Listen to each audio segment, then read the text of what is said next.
I'll also probably do a giant tours down here on the floor, and you can go and visit her as well, because harmless, she won't go anywhere, and it works out quite nicely. But I am going to start off with a little friend that I rescued about a month ago. He was not doing so well, so we took him in, and now he's doing great. What is that? This is actually called a chinchilla, and these are one of the softest animals in the world. Rabbits, guinea pigs, gerbils, mice, even rats, all cousins to the chinchilla, but none of them are as soft as these guys. They are from South America, Andes Mountains, so we don't have anything like this here. His name is Dusty. When I got him, he was really bad off because the people I got him from never really worked with them, and they were actually on their way to Texas. And one bad thing about chinchillas, they really don't like the heat. So not a good place for them to go. So we took him in, won him over with some little raisin treats, and now he's doing fantastic. So chinchilla from South America. You will find a lot of these animals from different parts of the world. Like, for example, my next friend that I'm going to bring out is a hedgehog from Africa. So they're pretty different, actually. We go from like the softest animal in the world, the chinchilla, to one of the spiniest, which of course is the hedgehog. Now, the hedgehog looks like a baby, but it's full grown. They don't get big. They're not like a porcupine. They actually stay small. And this guy right here, he's as big as he's ever going to get as well. So, chinchillas, South America, somewhere I have a hedgehog. Now, I'm hoping that he'll come out enough for us to see him. See what they like to do. Whenever they're scared, they roll up. But eventually, he'll warm up to us a little bit. He'll pop out, and we'll get a chance to see his face. Now, this is as big as they get. Like I mentioned, it's not a porcupine. They get really big. These guys stay small. And because of all those spikes, and they tell me there's like 1,000 of them, they're very well protected. So when the hedgehog gets afraid of something, they simply roll up. Armadillos do the same thing, but they got like plates of armor. And these guys got the little spikes. They're cute.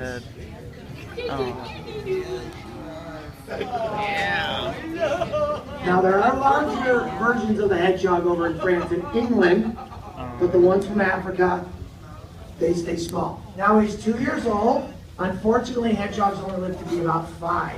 So they don't live very long, which you would think they would, but they don't. Now he's all up and ready to go. But there you go. The African pygmy hedgehog. Well, you know, he gets a little scared, so probably not.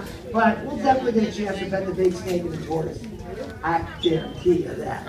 All right, so Africa, find the hedgehog. South America, you find the chinchilla. Now my next friend actually lives a little closer to us. Now he looks like he lives right here, but he's not from here. He's from Colorado. We have a squirrel, and I'll show you why this is not a squirrel. All right, first off, he is a little too fat to be a squirrel. He cannot be a beaver, doesn't have that right kind of beaver tail. It's not a chipmunk, too big, okay? Not a groundhog, too small. This guy comes from the prairie, and he barks like a dog. So we're looking at a prairie dog. Now, prairie dogs are very cute.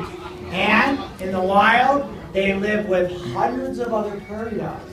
And they communicate with a bark. And that is why they call it a prairie dog. Because without the bark, I couldn't name it prairie dog. Because it really has nothing else to do with the dog. Back into their holes they go. And I mean, there's hundreds of these guys. Huge, huge underground cities. For miles, these tunnels can run. Wild, the way they are.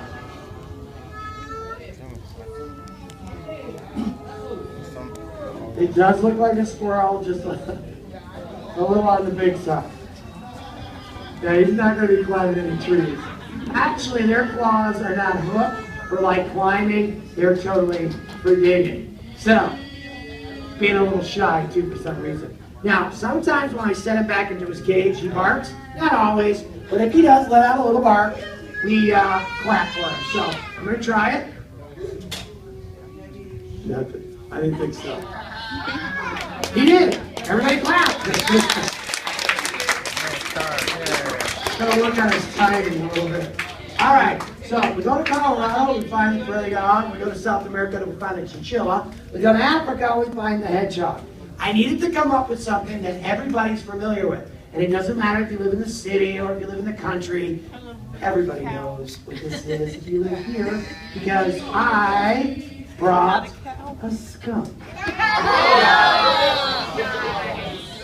Now, first off, no longer can spray.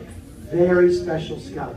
And not only that, but we're used to skunks being black and white. Well, I have many skunks.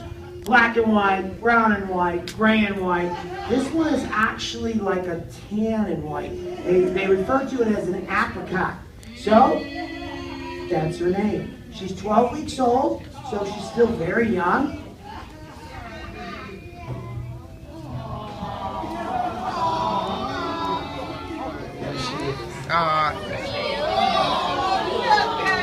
Now, they are very cute when they can't spray, that's for sure. So, as I bring her by, you can actually get close to a skunk today and not need to worry. So it's really got a different color. It's not really brown, it's actually like a beige or what they call an apricot.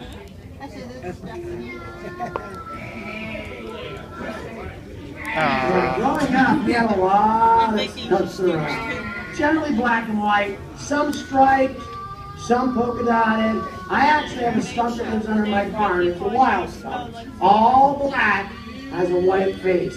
It's really cool, but again, it's wild, so we no longer can't ever bring it. But these guys, they can bring it. Now, they also have very large claws. They also dig in the ground, but not really to make their homes, more so to find their food, because in the wild,